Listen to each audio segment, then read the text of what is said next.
साहित्य लहर में आपका स्वागत है। आज आप सुनेंगे मालती जोशी जी की कहानी बहुरी अकेला। आइए कहानी सुनते हैं।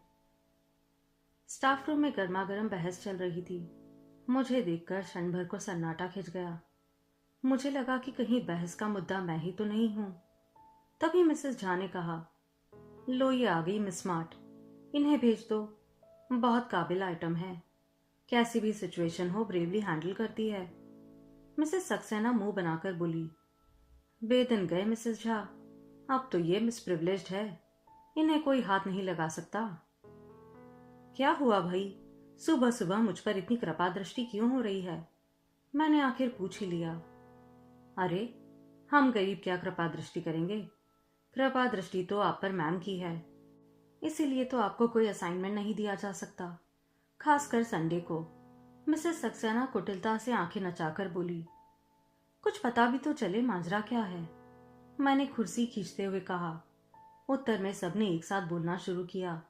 बड़ी देर बाद मेरी समझ में जो आया उसका सार यह था कि शुक्रवार को एमए फाइनल की लड़कियां अजंता एलोरा जा रही है, पर इंचार्ज मिसेस गुप्ता के ससुर जी जो आज अचानक कूच कर गए, अब सवाल है कि उनके स्थान पर किसे भेजा जाए। सबकी अपनी परेशानी थी। मिसेस सक्सेना की बिटिया वायरल में पड़ी थी। रविवार को किरण के देवर की सगाई थी। मिसेस कुणाल की सास पैर में प्लास्टर बंधाकर पड़ी है। खंडेलवाल के पूरे दिन चल रहे हैं। दास गुप्ता के दोनों बच्चों के सोमवार से टर्मिनल शुरू हो रहे थे और बिसारिया पहले से ही छुट्टी पर थी। स्टाफ में 2-3 अति बुजुर्ग सदस्य थी जिन्हें इस मिशन पर भेजना बेकार था। एकाएक मुझे याद आया, विभा तो जा रही है ना, या उसके यहाँ भी कोई प्रॉब्लम है? विभा तो जा रही है, पर वह तो खुद बच्ची है, लड़कियों को क्या संभालेगी? कोई जिम्मेदार व्यक्ति भी तो साथ होना चाहिए। और तुम्हें कोई हाथ भी नहीं लगा सकता। मैडम की चहीती जो हो, उनकी सख्त हिदायत है कि अंजू शर्मा को छुट्टी के दिन कोई काम ना सौंपा जाए। देर से शादी करने का यही तो फायदा है, सबकी सिंपैथी मिल जाती है। मैं चकित सी देखती रह गई। ये सबकी सब मेरी कोलीग्स थी। सालों से हम साथ में काम कर रहे थे। हमेशा कैसी शहद घुली बातें करती है। आज पता चला कि सबके मन में कितना जहर भरा हुआ है। उन सबके पास व्यस्तता की एक लंबी लिस्ट थी। एक मैं ही फालतू नजर आ रही थी, पर उनके शब्दों में प्रिविलेज्ड थी, इसलिए सबकी जबान पर जैसे कांटे उगाए थे। भला वो मिसेस देश पांडे का मेरा पक्ष लेते हुए बोली, अभी तक तो यही बेचारी सारा बेगार्ड हो रही थी, अब इसके लिए मैडम थोड़ी सिंपैथेटिक हो गई है तो तुम लोगों को जलन हो रही है। अरे यह तो सोचो, इतनी देर से शादी की है, पति भी साथ नहीं रहते, एक छुट्टी के दिन ही मेल मिलाप हो पाती है, वह भी तुम लोगों से देखी नहीं जाती। उनकी बुजुर्गियत का ख्याल करके सब चुप हो गई, पर सबके चेहरे पर यह भाव था कि इसने देर से शादी की तो उसका खामियाजा हम क्यों भुगते। मिसेस सक्सेना से तो रहा ही नहीं गया। बोली, आंटी अब साल भर तो हो गया, इतना तो कोई नई नवेली दुल्हन को भी नहीं सहेजता।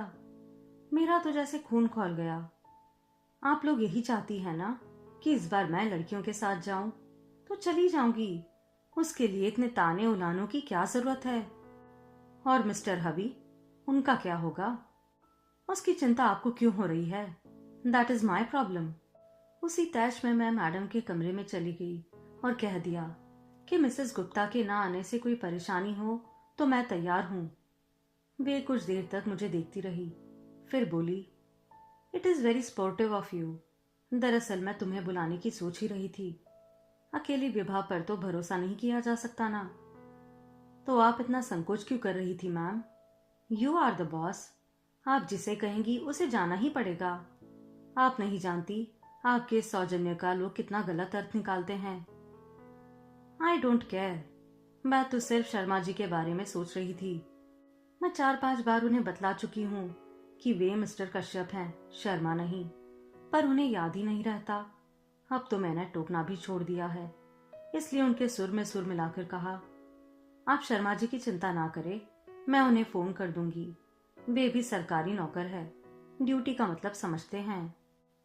Okay, and good luck to you. घर लौटते समय बहुत हल्का महसूस कर रही थी। अच्छा लगा कि मेरे प्रस्ताव के बाद मैडम के चेहरे पर राहत के भाव उभरे थे, पर ईमानदारी की बात यह थी कि उनसे भी ज्यादा राहत का अनुभव मुझे हो रहा था। पिछले 2 हफ्ते श्रीमान जी नहीं आए थे। आखिर बार जिस मूड से गए थे, लगता था इस बार भी नहीं आएंगे। 2 रविवार लगातार मैं स्नेही पड़ोसियों की प्यार भरी पूछताछ से तंग आ गई थी। इस हफ्ते फिर वही सब दोहराना संकट लग रहा था। शायद इसलिए आगे बढ़कर मैंने यह जिम्मेदारी ले ली थी। मुझे एक बहाना चाहिए था, सो मिल गया। कभी कभी लगता है मैंने नाहक शादी की। जिंदगी अच्छी भली गुजर रही थी। ना कोई तनाव था, ना पछतावा। बस एक शादी की चिंता थी जो मुझसे ज्यादा मेरे भाइयों को खा रही थी। अपनी भरी पूरी गृहस्थी के बीच बेचारे एक अपराध बोध के साथ जी रहे थे। बड़े भैया की पिंकी के बीए कर लेने के बाद तो सबके सब जैसे एकदम व्यग्र हो उठे। कम से कम उसकी शादी से पहले मेरी हो जाना लाजमी था। सो श्रीमान कश्यप को घेरा गया। 10 और 12 साल के 2 बच्चों के बाप से शादी करना मेरे लिए कतई रोमांचक नहीं था। पर भाई आश्वस्त थे कि मुझे अपना एक घर मिल गया है। पर उस घर से जुड़ कहाँ पाई, किसी ने मौका ही नहीं दिया। शादी के बाद 4-5 दिन रही थी। बाद में दीपावली पर लक्ष्मी पूजन के लिए गई थी बस। छुट्टियों में वे मुझे 1 आध महीने घुमाने ले गए थे। 1 महीना मुझे भैया के पास रहने के लिए कह दिया था। भाइयों के पास तो हर छुट्टी में जाती थी, पर इस बार का अनुभव नया था। पीहर आई बहन बेटी का स्वागत सत्कार, लाड़ दुलार पहली बार ही पाया था। शादी के बाद भी तो मैं उसी घर में बनी रही। पर हाँ, मिस्टर कश्यप को जरूर एक अतिरिक्त घर मिल गया था। उनकी सारी छुट्टियां यहीं गुजरती। केंद्र सरकार की नौकरी थी। शनिवार रविवार छुट्टी होती। वे भोपाल से शुक्रवार को इंटरसिटी से आते और सोमवार की सुबह उसी ट्रेन से लौट जाते। साल भर से मेरा दाम्पत्य जीवन इसी साप्ताहिक तर्ज पर चल रहा था। उस रविवार की रात को भी वे घड़ी में अलार्म भर रहे थे कि मैंने कहा, सुबह चले जाएंगे। जाना तो पड़ेगा ही, कल सोमवार है। भूल गई क्या? सोमवार को कैसे भूल सकती हूँ, मुझे भी तो कॉलेज जाना है। पर मुझे और भी कुछ याद आ रहा है। क्या? कल शाम मैंने कुछ लोगों को खाने पर बुला लिया था। कल क्यों, आज ही बुला लेती ना। यूं ही बुलाना अच्छा नहीं लगता, कोई मौका भी तो हो। तो कल क्या है? आपकी याददाश्त तो इतनी अच्छी है, आपको यहाँ बैठकर भी अपने बच्चों के ही नहीं, भांजे भतीजी के, मामा मौसियों के जन्मदिन याद आ जाते हैं। कल तुम्हारा जन्मदिन है? नहीं, मेरा जन्मदिन तो कब से आकर चला गया। जिन्हें याद था उन्होंने मना भी लिया। आपके लिए मुझे 100 बहाने करने पड़े।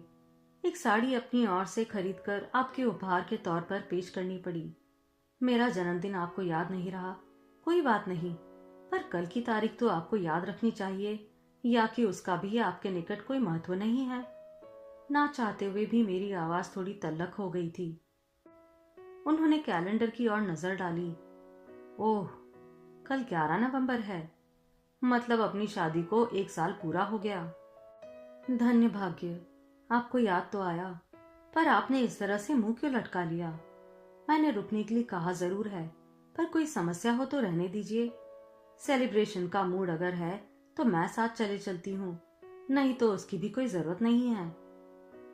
तुम चलना चाहो तो जरूर चलो, उन्होंने कहा, पर स्वर में कोई आग्रह नहीं था। ऐसा है कि बच्चों की परीक्षाएं चल रही है। मंगलवार को शौनिक का गणित का पेपर है, इसलिए मेरा कल जाना जरूरी है। सेलिब्रेशन से मेरा मतलब किसी पार्टी से नहीं था। हम सब लोग मिलकर बाहर खा सकते थे या एक आधा पिक्चर देख सकते थे।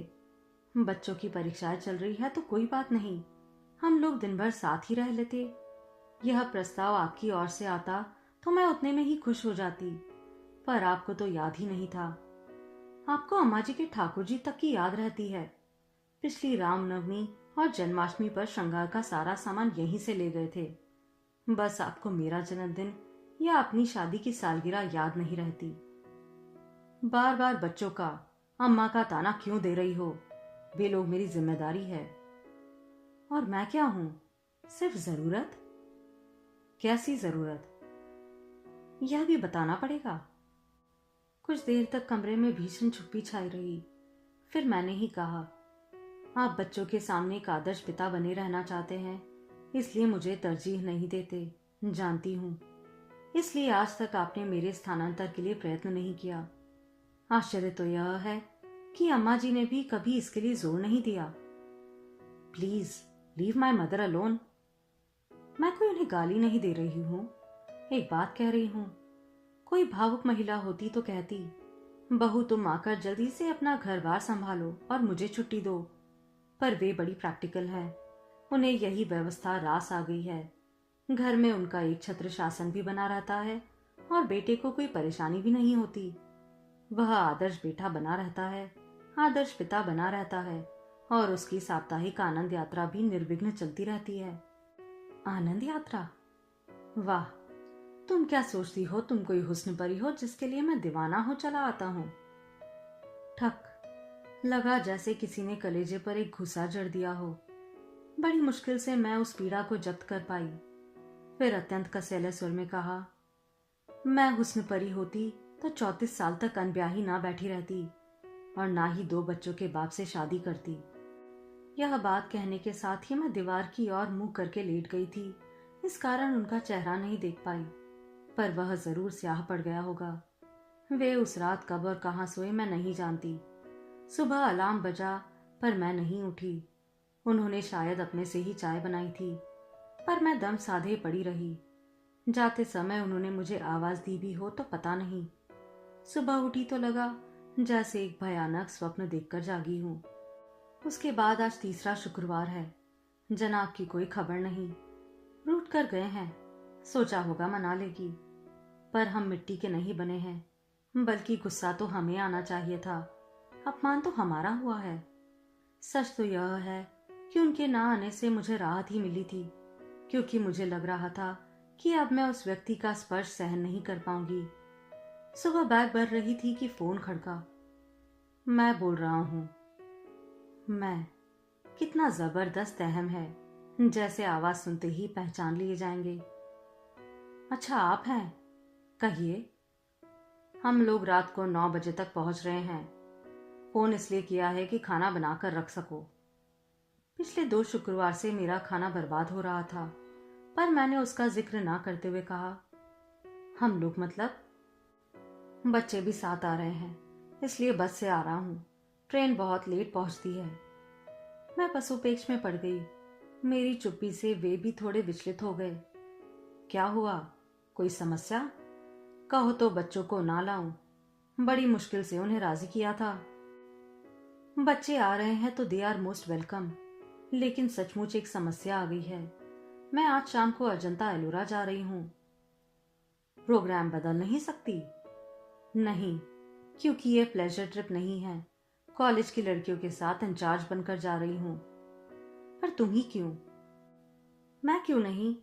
पिछले साल भर से तो उन्होंने मुझसे कोई काम नहीं लिया। मेरे सारे संडेज फ्री रखे। कॉलेज में इतनी परीक्षाएं होती, पर मुझे ड्यूटी नहीं दी। पर किसी की सदाशयता का इतना फायदा तो नहीं उठाना चाहिए। आखिर ये मेरी नौकरी है। इस बार उधर चुप्पी छाई रही। फिर 2 हफ्ते से आप आए नहीं थे, तो मैंने सोचा इस बार भी नहीं आएंगे। मैं 2 हफ्ते से नहीं आया तो तुमने कोई खोज खबर भी तो नहीं ली।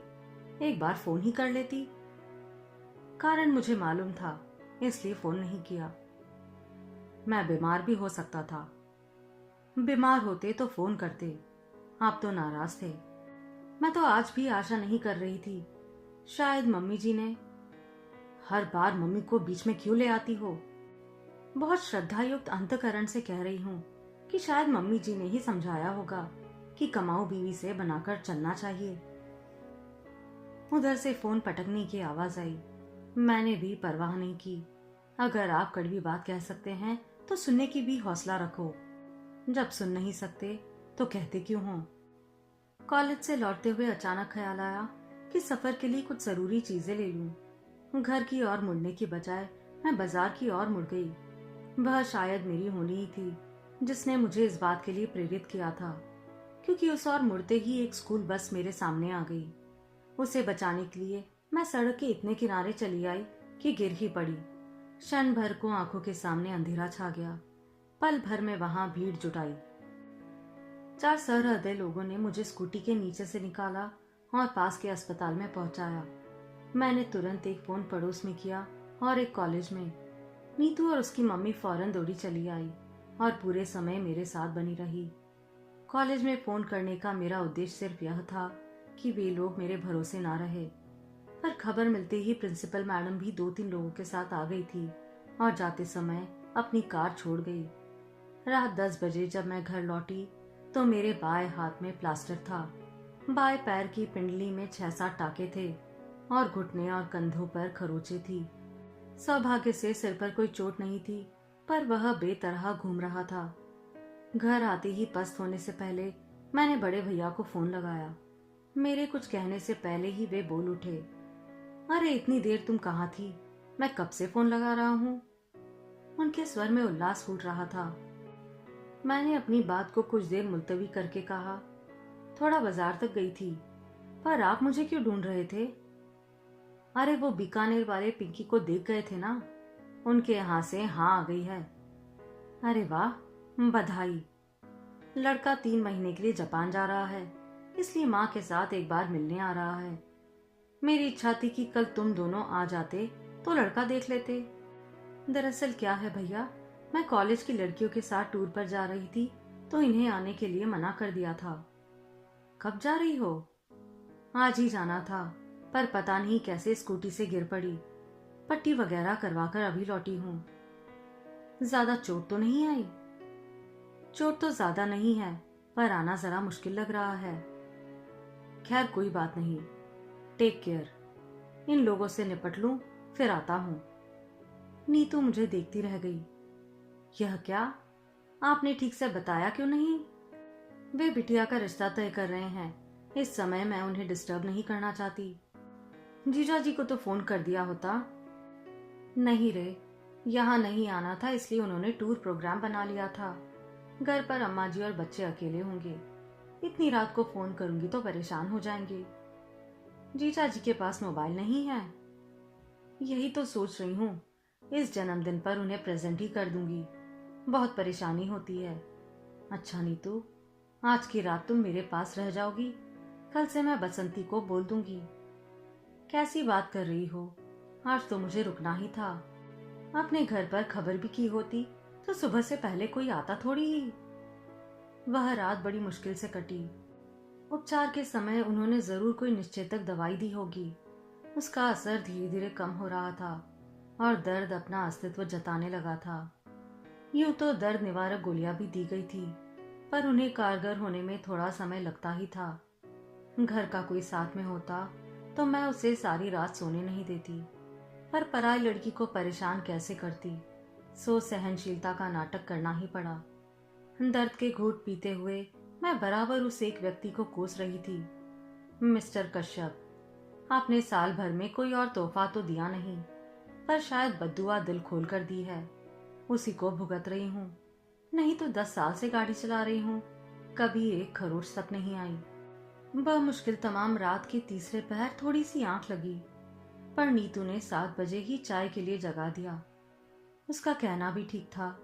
बोली, आप हाथ मुंह धोकर तैयार हो जाइए, अड़ोस पड़ोस में खबर लगते ही आने वालों का तांता शुरू हो जाएगा, आप परेशान हो जाएंगी। फिर उसी ने मेरे मुंह हाथ धुलवाए, बाल ठीक किए, उसी की मदद से मैंने कपड़े बदले। फिर उसने मेरे हाथ में कॉर्डलेस थमाकर मुझे सोफे पर लाकर बिठा दिया। आसपास तकिए लगाकर ऐसी व्यवस्था कर दी कि मैं अधलेटी रह सकूं। बोली कि हर किसी को बेडरूम तक लाना ठीक नहीं लगता। उसका तर्क ठीक था, और जैसे कि उसने कहा था, 8 बजे से ही आने वालों का सिलसिला जो शुरू हुआ 10 साढ़े 10 बजे तक चलता ही रहा। बेचारी नीतू नहाने धोने तक घर नहीं जा पाई। 11 बजे मैंने उसे जबरदस्ती घर भेजा, कहा कि दरवाजे में चेन लगा दो, आने वाला अपने आप खोल लेगा। नीतू गए मुश्किल से 10 मिनट हुए होंगे कि दरवाजा अपने आप खुल गया।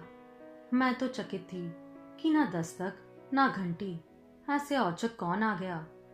पर जब आगंतुक को देखा तो देखती रह गई। कमर पर दोनों हाथ रखे दरवाजे में खड़े होकर श्रीमान जी मुझे घूर रहे थे। उस दृष्टि में रोष था, उपालंब था, उपहास था और शायद तिरस्कार भी। आई न्यू इट, मुझे मालूम था।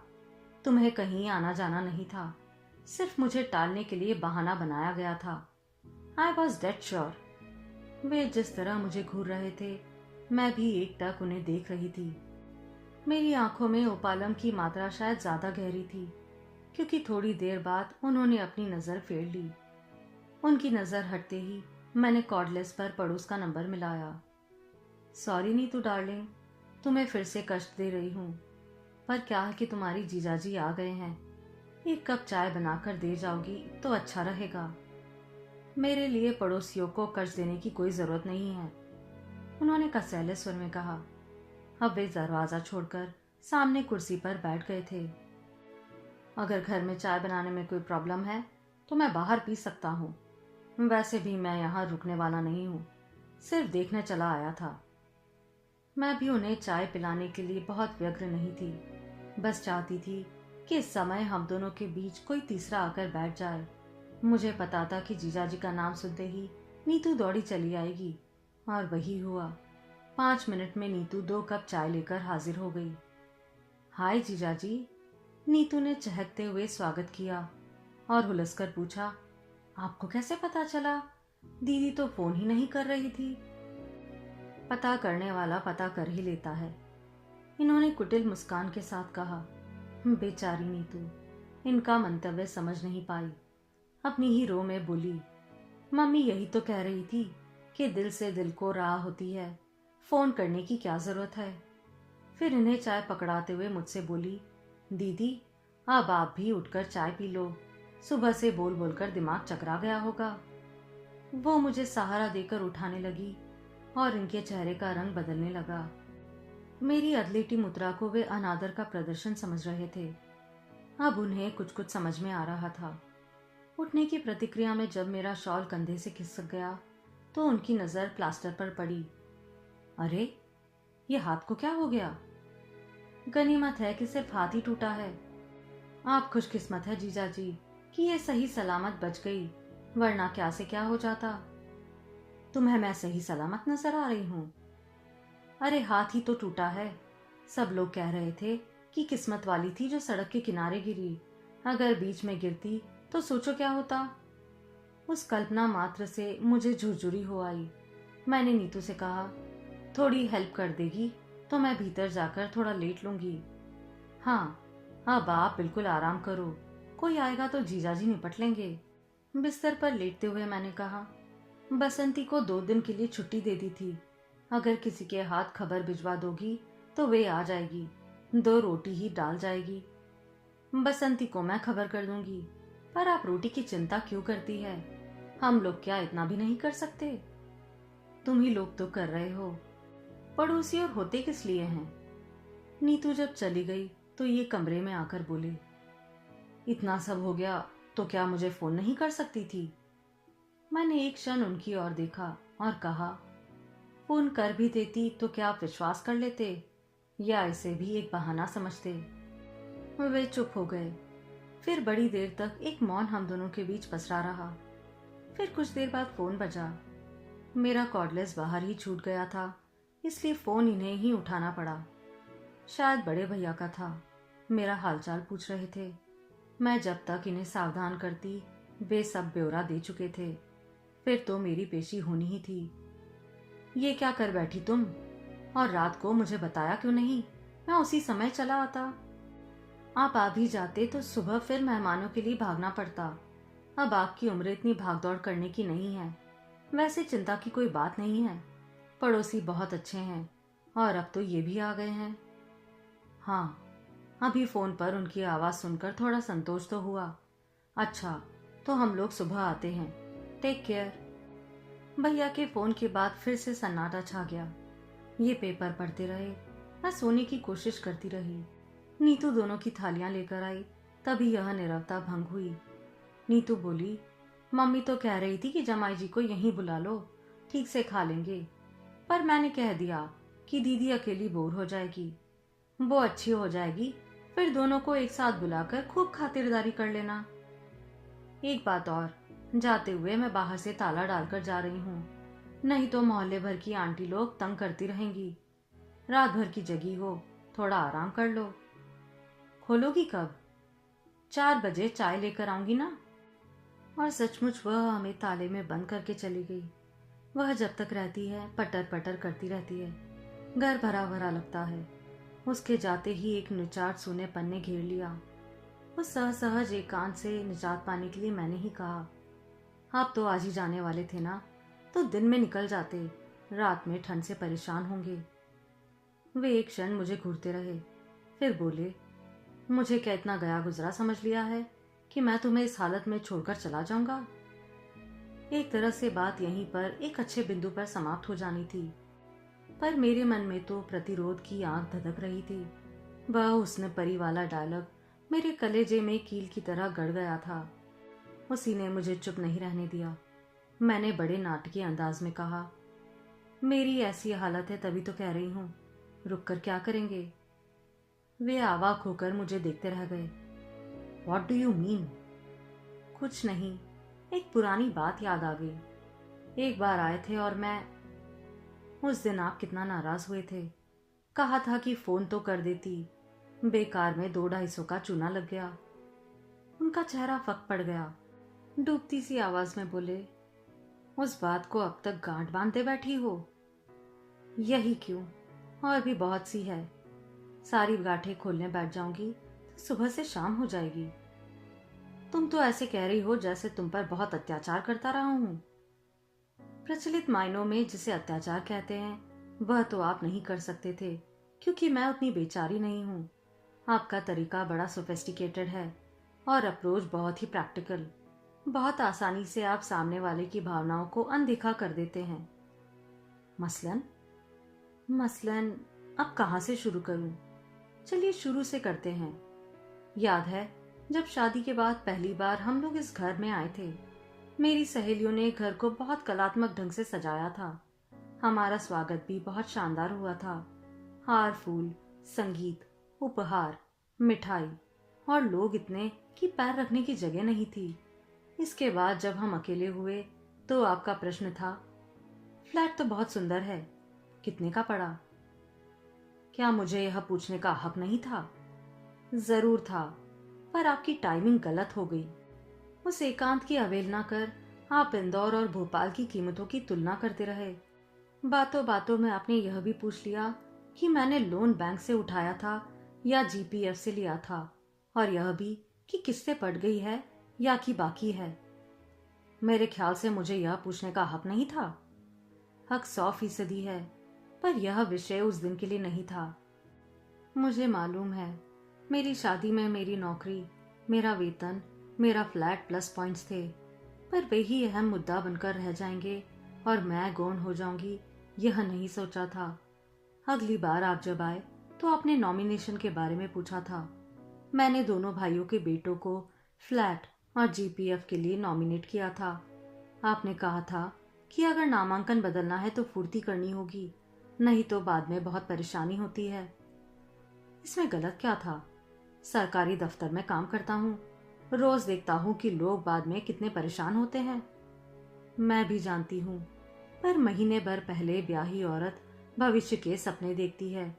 उसे वसीयत के बारे में सोचना जरा अच्छा नहीं लगता। बदली हुई परिस्थिति में शायद मैं खुद इस विषय पर पहल करती, पर आपकी उतावलीपना देखकर वितृष्णा हो आई। इसके बाद तो शोषण का एक अनवरत सिलसिला शुरू हो गया। मेरे टेलीफोन का बिल दुगना तिगुना आने लगा। सब लोग छेड़ते कि रात रात भर मियाँ से बात करती होगी।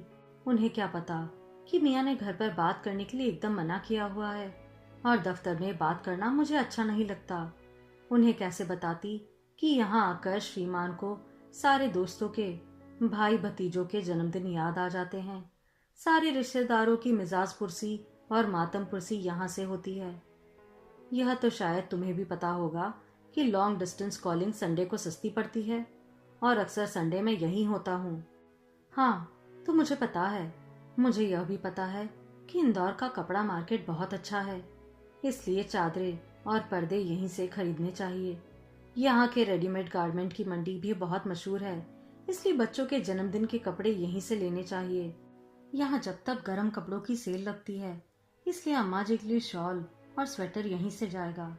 इसके अलावा और भी फरमाइशी चीजें हैं, जैसे फरियाली सामान, नमकीन, राहुल के लिए एटलस, रीना के लिए बारबी सेट, कलर बॉक्स वगैरह। और मुझे यह भी मालूम है कि आपने घर पर यह कभी नहीं जताया होगा कि ये फरमाइशें कौन पूरी कर रहा है। देखो, ज्यादा एहसान जताने की जरूरत नहीं है। हिसाब लगा कर रखना, अगली बार आऊंगा तो सब चुका कर जाऊंगा। हिसाब करने की जरूरत नहीं है, क्योंकि यह सब मैंने अपने घर के लिए, अपने बच्चों के लिए किया था।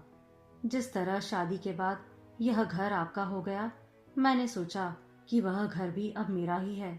इसलिए एहसान की कोई बात ही नहीं है, बात अधिकार की है। राहुल को जन्मदिन पर डांस करना था, आप यहाँ का म्यूजिक सिस्टम ले गए। बच्चों को गर्मियों में पिक्चर देखनी थी, आप यहाँ से वीसीडी प्लेयर ले गए। बार बार बिजली गुल हो जाने से बच्चों की पढ़ाई में हर्ज होता है, इसलिए मेरी इमरजेंसी लैंप भी भोपाल पहुंच गई। मैं शिकायत नहीं कर रही हूँ, आपको अधिकार था और आपने उसका प्रयोग किया, पर यह तो वन वे ट्रैफिक हो गया। मुझे तो कोई अधिकार नहीं मिला, मेरा तो सिर्फ एक्सप्लॉयटेशन किया गया। वाह, सुनने में बुरा लगता है ना? शोषण कहूंगी तो और भी बुरा लगेगा। आप खूब बोल सकते हैं, आपका हुस्न परी वाला जुमला तो अब तक मेरे कलेजे में गड़ा हुआ है। कल रात भर मैं दर्द से सो नहीं पाई, पर यह दर्द उस दर्द के मुकाबले कुछ भी नहीं था जो उस रात आपने मुझे दिया था। ये घाव तो कल को भर भी जाएंगे, पर यह घाव ताउम्र हरा रहेगा। और आज तो आपने कमाल ही कर दिया। आज आज मैंने क्या किया? वे हैरान थे। आज आप सिर्फ मेरे सच को परखने यहाँ चले आए। मान लो मैं चली ही जाती तो आपकी क्या इज्जत रह जाती, या मेरी ही क्या इमेज बनती? आपकी तो यह दूसरी शादी है। इतना तो आप भी समझते होंगे कि दाम्पत्य का आधार होता है विश्वास। और मिस्टर कश्यप, आपने उसे ही नकार दिया, फिर शेष क्या रहा? तभी दरवाजा खड़का। नीतू शायद चाय लेकर आई थी। हम दोनों अच्छे बच्चों की तरह चुपचाप बैठ गए।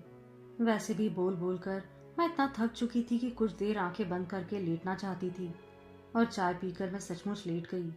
नीतू बोली, जीजा जी, शाम को क्या खाना पसंद करेंगे बताइए। व्यंगपूर्ण मुस्कुराहट के साथ वे बोले, मैं गरीब क्या बताऊंगा, अपनी दीदी से पूछो, गेस्ट ऑफ ऑनर तो वे ही है। इतना कहकर वे बाथरूम में घुस गए। नीतू थोड़ी देर तक बतियाती रही, पर मेरी ओर से कोई प्रोत्साहन ना पाकर चुपचाप उठकर चली गई। वे फ्रेश होकर आए और बालों में कंघी फेरते हुए बोले, अच्छा, मैं निकल रहा हूं। मैंने प्रश्नार्थक नजरों से उनकी ओर देखा। रतलाम वालों के आने तक रुकने का इरादा था, पर देखता हूं उसकी कोई जरूरत नहीं है। तुम्हारे अड़ोसी पड़ोसी बहुत अच्छे हैं, खूब अच्छी सेवा टहल कर रहे हैं। मेरी वजह से बल्कि असुविधा हो रही है। और हाँ, तुम्हारी सारी चीजें अगली बार ले आऊंगा, अगर आया तो, वरना किसी के हाथ भिजवा दूंगा। मैंने उठने का उपकरण किया तो बोले, लेटी रहो, मेरे लिए फॉर्मेलिटी करने की जरूरत नहीं है, वैसे भी आदर मान बहुत हो चुका। सी ऑफ करने के लिए ना सही, दरवाजा बंद करने के लिए तो उठना होगा। मैं लड़खड़ाते हुए उठ खड़ी हुई। लंगड़ाते हुए जब मैं दरवाजे तक पहुंची, ये 2 मंजिल उतरकर बिल्डिंग के गेट तक पहुंच चुके थे। खिड़की से मैं उन्हें जाते हुए देख रही थी। फिर मैंने बहुत मुश्किल से दरवाजा बंद किया। इतने से श्रम में मैं काफी हाफ गई थी। देर तक बंद दरवाजे के सामने वहीं खड़ी रही जहां से मैंने उन्हें जाते हुए देखा था। मुझे लगा वे मेरे घर से नहीं, जीवन से भी चले गए हैं। अलविदा मिस्टर कश्यप, मैंने कहा। आज से मेरे घर और मेरे मन के दरवाजे आपके लिए बंद हो चुके हैं। घर का दरवाजा तो शायद कभी मजबूरी में खोलना भी पड़ जाए, क्योंकि इस शादी को इतना आसानी से मैं नकार नहीं सकती। इसके लिए मेरे भाइयों ने बहुत सारा श्रम और पैसा खर्च किया है, इसलिए शादी को तो मुझे ढूंढना ही पड़ेगा। पर मेरा मन का दरवाजा अब आपके लिए कभी नहीं खुलेगा, कभी नहीं। आप सुन रहे थे मालती जोशी जी की कहानी बहुरी अकेला।